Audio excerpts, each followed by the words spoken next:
لا لا. كلت حواوشي قبل كده؟ طبعا. طب كلت عند رفاعي قبل كده؟ لا. يبقى ما كلتش حواوشي. واحد من أكبر وأشهر الأماكن اللي بتعمل حواوشي في مصر من قلب عابدين من سنة 1969. حواوشي الرفاعي بيعمل رغيف حواوشي مختلف عن أي مكان تاني، من أول لقمة العيش البلدي الكبيرة اللي بيعملها لك مخصوص بشكل وطعم مش هتلاقيه غير في حواوشي الرفاعي، طرية من جوه ومقرمشة من بره، يفرد لك فيها من جوه حتة اللحمة التمام وينزل لك بيها كلها على الصاج، تتحمر وتتسوى على الصاج لا بزيت ولا بسمن، منها فيها كده. اي حاجه بتحب تاكلها هتلاقيها موجوده عند الرفاعي جوه سندوتش الحواوشي. كل السندوتشات اللي انا هوريها لك هي موجوده عند حواوشي الرفاعي جاهزه، بس انا هوريها لك بقى ايه اللي بيتحط جوه. ولو بتحب بقى السجق الاسكندراني المتحبش المشطشط كده، هتطلب من عند حواوشي الرفاعي سندوتش سجق. هيعمل ايه؟ روح واخد لك بقى شويه سجق كده، صوت قرمشه يتعب القلب. بص السجق بيبوظ ازاي، مش هتلاقي الكلام ده في حته تانيه. يا خرابي يا عرابي. طب عايز تاكل فرايد تشيكن؟ ريحه الجبنه الشيدر ايه؟ ونقفل.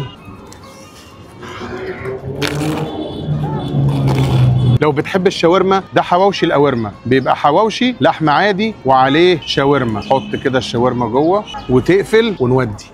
طب بتحب بقى الخلطه الاسكندراني؟ تعال اقول لك بقى الحواوشي الاسكندراني هنا يتعمل ازاي. ننزل بقى بخلطه الاسكندراني، وزع واقفل.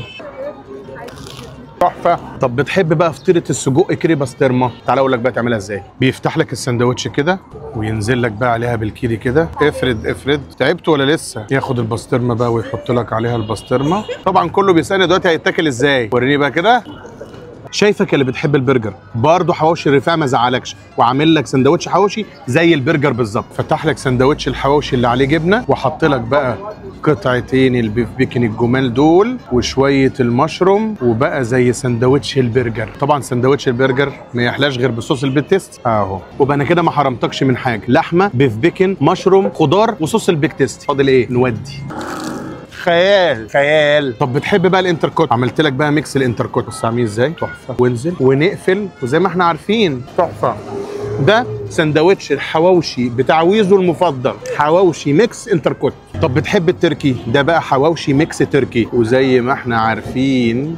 طب لو عايز بقى واحد ميكس انتركوت مع ميكس تركي، تحطهم مع بعض وبقى سندوتش صاحبه السعاده. حواوشي الرفاعي بقى جمع لكم شويه حاجات من اللي احنا كلناها في الفيديو وحطها لكم في بيج رامي. هنفتح بيج رامي كده ونحط جواه المشروم، البيف بيكن، الانتركوت، البسطرمه، وبعد كده التركي. بصوا عاملين ازاي؟ انه للاكيله يا ساده.